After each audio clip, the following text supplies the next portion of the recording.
Bom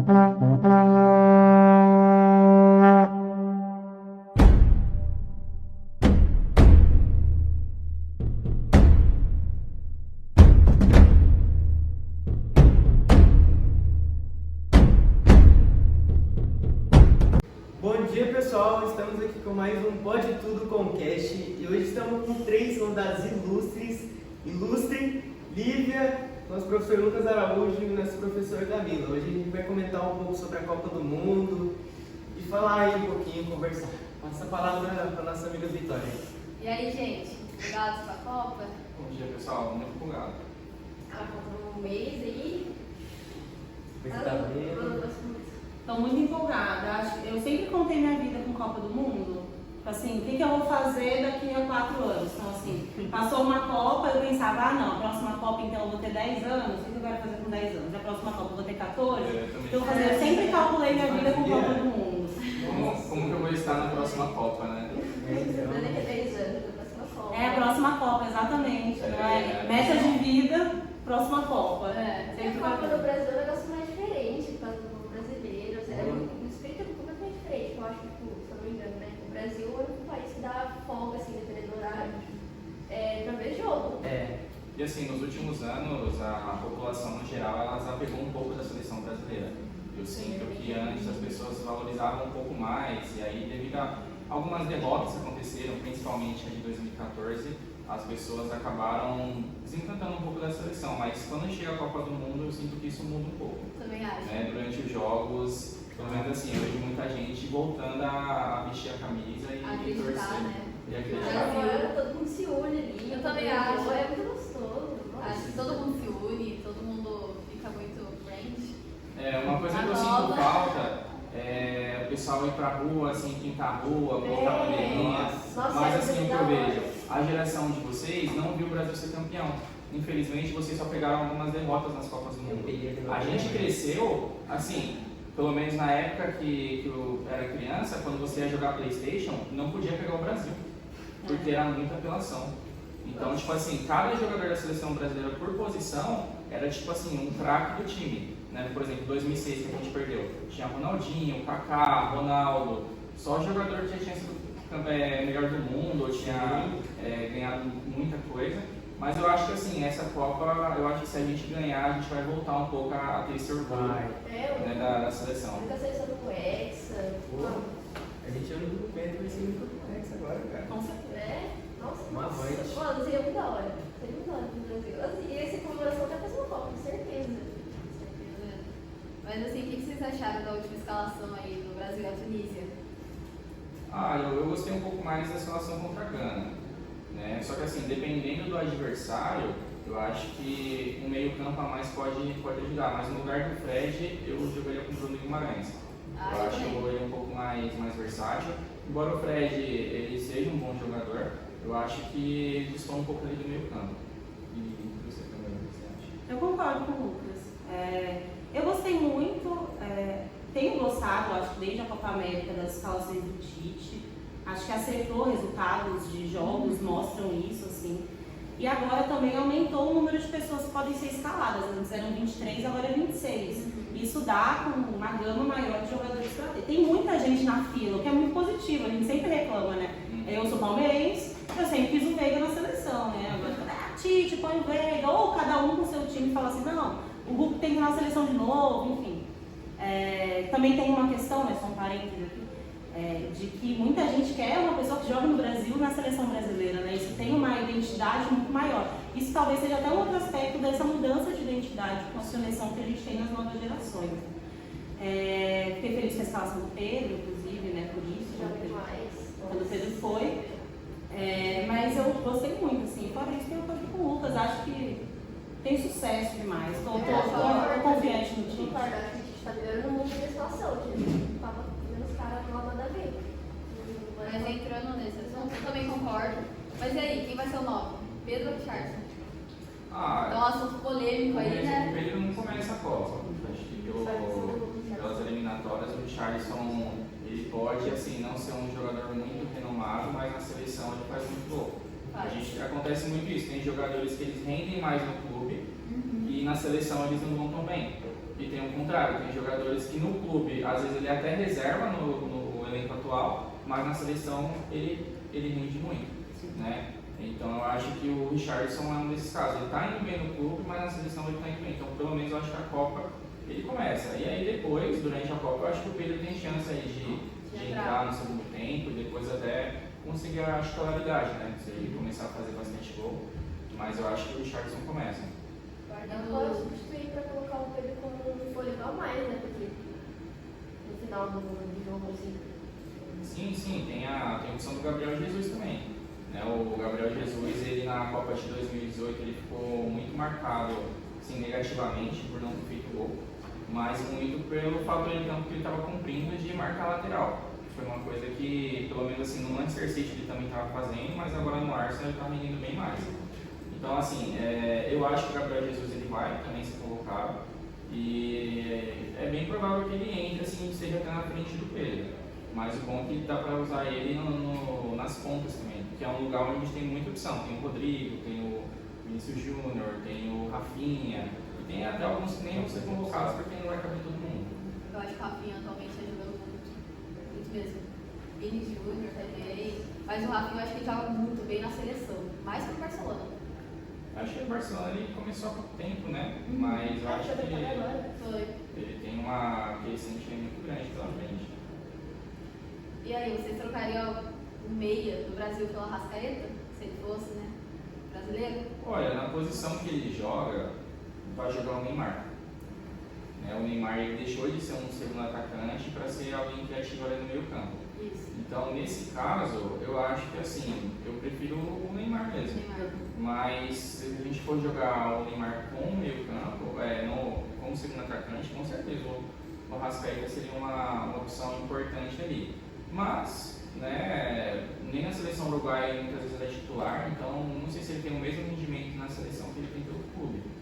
Né? Então, não sei, eu acho que a gente não precisa de estrangeiro para ganhar a Copa, não. Você pode ver, a Itália, a Espanha, Rússia na última Copa, sempre teve brasileiros naturalizados. A gente nunca naturalizou o brasileiro porque a gente tem matéria-prima suficiente. Né? Eu acredito que a gente tem potencial para passar aí por qualquer seleção. A própria França, que eu há uns tempos atrás achava favorita, ela tem perdido vários jogos aí na Nations League. Eu acho que a gente tem tudo para chegar no final. Eu também acho. Eu acho que vai para a final. Professor, toda a Eurocopa foi uma grande zebra, né, gente? Sim. E para o senhor, um time que você pensa que às vezes pode empacar em algum Brasil se cair na chave, talvez? Olha, passando de fase, provavelmente se o Brasil passar em primeiro, ele deve pegar Portugal ou Uruguai, que são os dois mais fortes do grupo H. Eu acho que para o Brasil, Portugal é mais perigoso, porque o Uruguai a gente está cansado de bater nele aqui na América do Sul. Embora a Copa do Mundo seja diferente, o Uruguai joga muito mais na Copa do que nas eliminatórias e Copa América. Né? Mas assim, nas oitavas eu acho que está tranquilo. Né? Mas na linha crescente, assim, se o Brasil passando de fase, ele tem grandes chances de pegar aí a Alemanha. Né? E a Alemanha é um trauma bem forte que a gente teve recentemente, é um time que a gente não pode subestimar. Mas assim, eu estou com a expectativa de dar um Brasil e Argentina na final. Eu acho que a Argentina está com, assim, ela já teve elencos melhores nas últimas Copas, mas como time, defesa, meio e ataque, assim, eu acho que é a Copa que eles chegam mais fortes. E assim, provavelmente é a última Copa do Messi em alto nível. E ele não tem um título desse nível com a seleção argentina. Então, com certeza, acho que a Argentina vem forte também. Mas aí a gente vai vendo. É a primeira vez nessa nova geração essa transição aí de futebol, anos 90, 2000, né, para os anos 2000, que a seleção argentina não depende só do Messi. Né?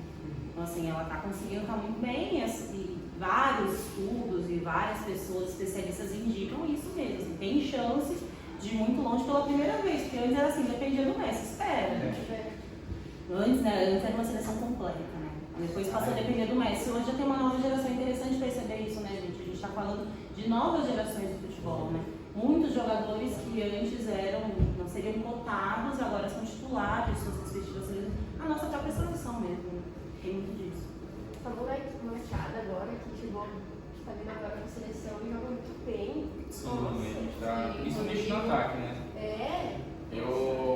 chateado quando o Arana se machucou, né? Ele é um jovem também que estava indo bem ali na lateral. Agora, uma coisa que me preocupa um pouco é as laterais. Mas, assim, eu vi algumas entrevistas do Tite e ele comentou assim, que pela formação que ele tem em campo, os laterais não têm a necessidade de atacar muito. Então, acredito que os que a gente tem talvez dê conta, mas o Danilo ali, o Alexandro, eu não confio muito não. Eu ainda acho que daria para colocar o Éder Militão no improvisado, dependendo. Ou até mesmo o Fagner, eu acho que ele mereceria uma convocação, por já ter experiência na seleção, embora ele não esteja numa fase tão boa ultimamente. Mas assim, entre ele e o Daniel Alves, eu acho que nenhum dos dois tem que ir, mas tendo em consideração que a gente não tem muitas opções, ele seria uma opção para mim melhor. Né? O pessoal tem um pouco de preconceito com ele, por ele ser um pouco violento às vezes, mas na última Copa do Mundo ele foi o segundo jogador que mais roubou bola. Né? Então, eu acho assim, para defender ali, ele é alguém consistente, que tem experiência, mas eu acho que vai acabar indo de Danilo mesmo, ou dificilmente vai ter uma mudança. O Militão, acho que ele joga bem. E, Vivi, quem você convocaria pro seu time? Pra seleção? O Santos, né? Nenhum? Coloca aqui. Acho que atualmente... Atualmente o Santos está numa situação crítica. Sim. Não vou falar muito do São Paulo também, né? Porque, pelo amor de Deus, né? Agora é o Palmeiras, Agora o Santos tá teve muitas gestões ruins, né? Endividaram muito o clube com compras de jogadores, tiveram vários problemas, então acho que a gestão atual está tentando mais acertar as contas para depois começar. Sim. Mas e você, quem você convocaria do Corinthians? Como eu falei, eu acho que o Fagner na reserva seria uma boa opção, assim, pelo cenário que a gente tem, não deveria ser, mas eu não vejo outros laterais assim tão na frente dele. No Brasil, a gente tem até o Marcos Rocha, mas eu não vejo ele como jogador de seleção também. Falaram até do Rodinei, do Flamengo e tal, que está numa boa fase, mas eu também não vejo ele na seleção. Enfim, o Cássio, eu acho que ele não vai, porque nessa eliminatória não foi convocado nenhuma vez. Mas eu acho que assim, por questão de merecimento e o que ele tem a convocar para a seleção, o Everton do Palmeiras ele vai ser convocado. Mas eu acho que atualmente, em 2022, a fase do Cássio é melhor. Eu acho que o Everton tem falhado um pouco, mas assim, pelo merecimento e os últimos anos, eu acho que ele vai ser convocado. Mas eu acho que além deles, eu acho que não. Eu acho que o Corinthians também está em reconstrução. Né? Talvez no futuro o Yuri Alberto, eu acho que eu vejo que ele tem um potencial. Mas com o ataque atual da seleção, é o que a Camila falou. O Veiga estava em ótima fase e tal, mas assim, se você for ver, quem está no lugar dele? Talvez ele não teria vaga. Eu acho, por exemplo, o Veiga ele mereceria mais que o Everton Ribeiro, por exemplo, que estava sendo convocado. Mas a fase boa do Veiga já caiu e o Everton Ribeiro já está numa crescente.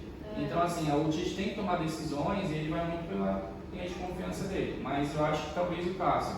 Eu acho que no Brasil atualmente, eu acho que quem tem mais jogadores assim que podem ser convocados, eu acho que são os elencos do Flamengo e do Palmeiras. E você, Camila? No time? Já tem um, né? O Everton. Acho que o Everton, concordo com isso que o Lucas falou, né? Ele não está na melhor fase que ele já teve, mas ele tem uma constância muito grande desde que foi campeão olímpico pela seleção brasileira. Joga muito, um dos melhores goleiros que a gente tem no Brasil e na América Latina. Admiro muito o trabalho dele, fico muito feliz, inclusive, ele com certeza vai ser convocado. Eu com certeza convocaria o Veiga, acho ele um ótimo jogador. De lateral, o Scarpa, acho muito bom também. Na esquerda, de lateral? Acho que é uma opção palpável, assim, não vai ser. Ele é sempre interessante. Mas ele é uma pessoa importante, uma peça ali de banco que eu acho que caberia bem, né? E é isso, assim, tem outras pessoas que eu acho da fato já foram convocadas, Danilo, Menino, mas eu acho que assim, hoje eu falaria desses dois. E o Gomes não é brasileiro, né? Inclusive, ele é um ótimo zagueiro. Não, o Gomes com certeza acho que ele seria convocado se ele fosse brasileiro. Nos últimos anos ele tem sido um grande zagueiro, né? Mas assim, uma coisa engraçada, tanto você falou do Danilo e o Menino, depois que eles foram para a seleção, o rendimento deles no Palmeiras caiu totalmente, né? Impressionante. Acho que é muita pressão, né, quando eles são convocados pela primeira vez. Muita pressão. E eles são muito novos também, né? Tem gente que é convocado um pouquinho mais de experiência. Eles tinham acabado de subir pro profissional, Tinha completado um ano de Palmeiras. E cai ali na sua mão, né? Mas eu acho que a mídia, ela tem uma culpa nisso, sabe? Nessa pressão. Porque assim, meio que a gente tem essa expectativa dos jogadores que estão jogando no Campeonato Brasileiro e para a seleção, só que a gente quer que eles joguem e já sejam titulares, né? Porque, tá desfalcando meu time para ficar no banco. Só que também, se você for ver como o Tite não está pensando no clube, ele está pensando na seleção. E o cara que acabou de ser convocado pela primeira vez, ele já vai ter que ser titular. Né? O Pedro, por exemplo, deu conta do recado. Ele entrou no jogo lá e já marcou gol. Mas também foi porque o placar já estava 4-0, né? O 4-1, não lembro, já estava o jogo em andamento. Será que esses jogadores não vão sentir a pressão, por exemplo, numa semifinal da vida? Né? Por exemplo, na Copa de 2014 tinha lá o Bernard. Aqui no Brasil ele destruía as zagas adversárias. Aí o Neymar se machucou contra a Colômbia, o Felipão colocou o Bernard. Ele não tocou na bola contra a Alemanha. Né? Então, às vezes, esses jogadores no Brasil eles têm um rendimento, mas eles sentem a pressão no jogo importante. Então tem que levar tudo isso em consideração também, na minha opinião. E aí, você concorda com o Lucas? Que você também é corintiano? Concordo sim, uma boa observação do professor. No São Paulo também não colocaria ninguém. São Paulo está numa fase horrível. Creio também que seja aí construindo, né, alguma coisa, pelo amor de Deus, se não tiver também. Mas eu acho que uns jogam sozinho, outros não vê a bola, outros fingem de morto, não sei o que está acontecendo com São Paulo novamente, né? Perdeu aí os argentinos, uma lapada. Eu tinha fé que ia, viu, gente? Eu tinha fé, eu falei, São Paulo vai ganhar. Cheguei lá, saí com a camisa do São Paulo, vai ganhar. Lá perdeu. Sempre é bom. Mas veio uma curiosidade na minha mente que o senhor falou que quando um jogador é contratado para a seleção brasileira, chamado, né, deve ser uma coisa muito pesada. Porque, por exemplo, o Neymar. Nossa, quando o Neymar jogou então em outras Copas, assim, pela primeira vez, o povo devia cair em cima dele, sabe?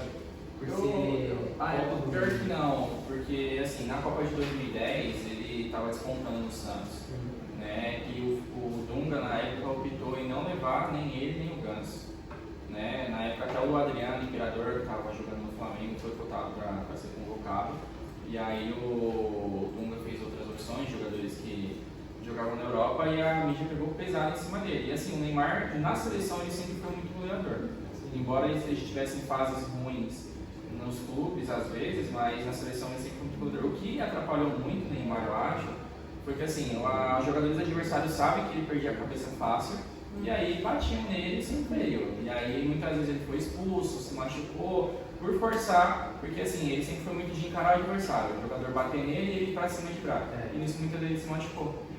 Né? Mas eu acho que ele tá com a cabeça melhor. Eu senti que esse ano ele está rendendo muito mais no PSG, não pensando no PSG, mas pensando em chegar bem na Copa, porque eu acho que ele está querendo muito, assim, ganhar. Eu acho que ele está querendo, assim, ganhar essa Copa pelo Brasil.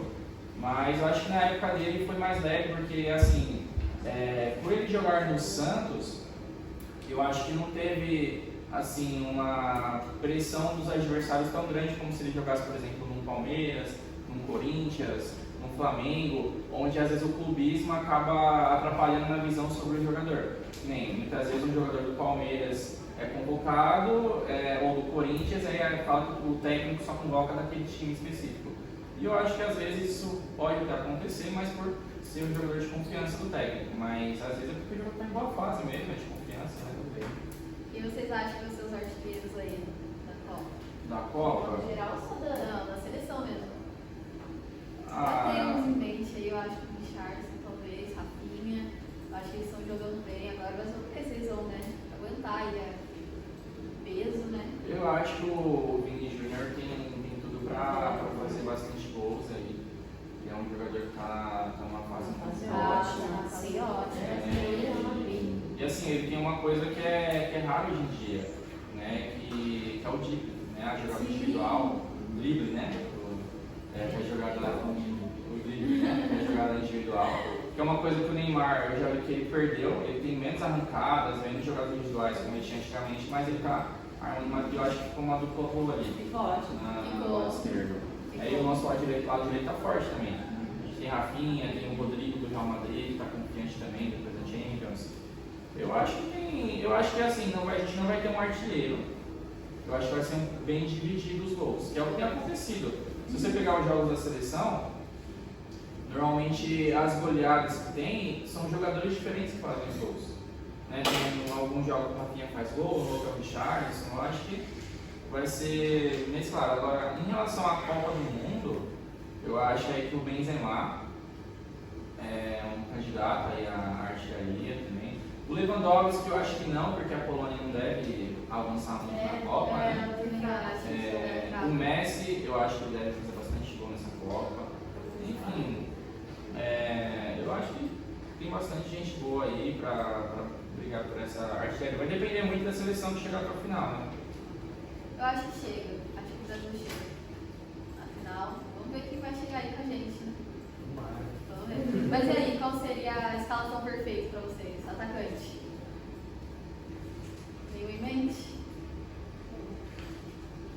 Do que Brasil mesmo. eu acho que tá, assim, eu acho que eu volto um pouco na primeira pergunta, assim, eu não tenho muito desacordo com o que tem das últimas escalações do Tite. Acho que é um time bom, acho que algumas peças, assim, são possíveis de mudar. Eu acho que no o banco. Tite vai variar de acordo com o adversário. Agora. Oi? Eu acho que o ataque sim. vai variar de acordo com o adversário. Por exemplo, que nem a gente vai pegar a Sérvia é um time que ataca muito, diferente desses times que a gente estava pegando nos amistosos. Então eu acho que contra a Sérvia, o Fred deve ser titular. Não que eu escalaria ele, mas o Tite deve escalar ele. Eu ia de Bruno Guimarães ou Fabinho para fortalecer o meio campo. Por quê? Porque a Sérvia ataca mais. Agora, contra a Suíça, que é um time bem defensivo, eu acho que deve ser a mesma escalação que foi contra a Argana, que é o meio campo com Casemiro, Paquetá e Neymar, e no ataque Vini Júnior, Rafinha e Richarlison. Nossa, time perfeito. Né? Eu sou esse. Eu sou esse também. Eu só trocaria o Alex Telles pelo Militão. Não, acho que o Telles vai na esquerda. O Militão joga mais pela Pela direita. direita, né? Então eu trocaria pelo Danilo. No curso nenhum dos dois. Eu acho que o Militão joga nos dois, eu acho que joga muito. É que Pra o mim, Militão ele tá jogando mais como zagueiro, né? Seria um improviso. Ultimamente Agora no sim. São Paulo ele tinha começado como lateral. Eu acho que não sei se seria legal improvisar também, embora ele seja um jogador que está disputando a Champions League. Eu acho que a experiência dele seria bem Eu legal. acho que ele é um bom zagueiro, mas eu acho que ele vai ali na lateral. Eu acho que ele tem uns dons aí. Eu acho que na esquerda quem deve jogar deve ser o Alexandro ou o Alex Telles mesmo. Sim. Né? Uma vez que o Arana tá fora, acho que deve ser isso. Eu preferia. Eu acho que na direita é o Danilo deve começar. Uhum. Mas eu acho que se o Danilo começar a ter assim, desempenho um pouco abaixo, eu acho que ele deve colocar o Militão. E aí, gente, vai saber ou não vem? Vem, né? Bem, com certeza, gente, tem que ter confiança. O brasileiro é isso, né? Sempre tem fé que vai ganhar, né? Se vai ganhar. Você tinha uma confiança bem maior do que durante o Copa. Eu também. Porque na época dos eu não botava muita fé, não. Agora eu tô botando. Então, em 2006 eu tinha certeza que o Brasil ia ser campeão. Eu também. Igual todos os brasileiros. É por causa que depois de Só que assim, o que aconteceu em 2006 é que os jogadores já chegaram muito veteranos, todo mundo já tinha ganhado tudo, então eles faziam festa. Achavam que eles iam ganhar de qualquer jeito e acabou perdendo para a França do Zidane, né?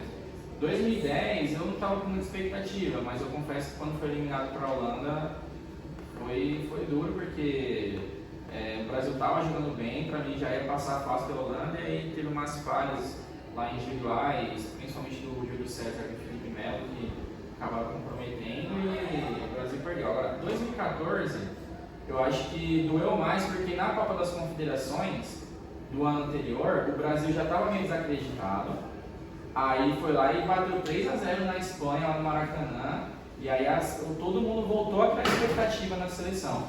E o time da Copa de 2014, se você for ver, acho que foi o mais fraco dos últimos anos. E aí foi lá contra a Alemanha, contra o meio campo fraco, e veio aquela vergonha lá, que doeu pra caramba. E pior é que a gente acha que o Brasil é idolatrado por ser um dos times de futebol assim, melhores que. Não, mas a seleção brasileira historicamente é a melhor seleção. Cara.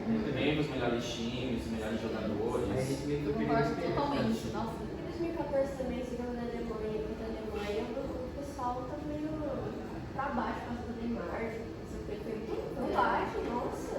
O cara chegou na maldade dele mesmo. Eu acho que a lesão dele abalou bastante o time também, o meio campo perdido ali, a Alemanha passou por cima, né? Em 2018 eu acho que depois de 7-1 todo mundo já veio um pouco desacreditado, né? Mas eu acho que dava para ter passado pela Bélgica. Inclusive roubaram a gente.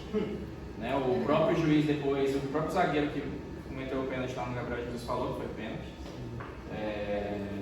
O Courtois também fez várias defesas ali impressionantes, teve um gol que o Renato Augusto perdeu.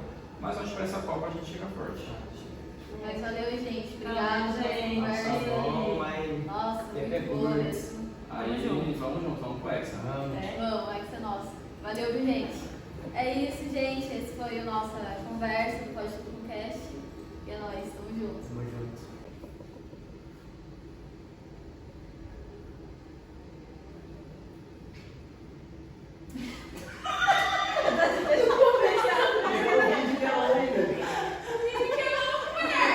Vai, pode ir? Vou soltar. Vai!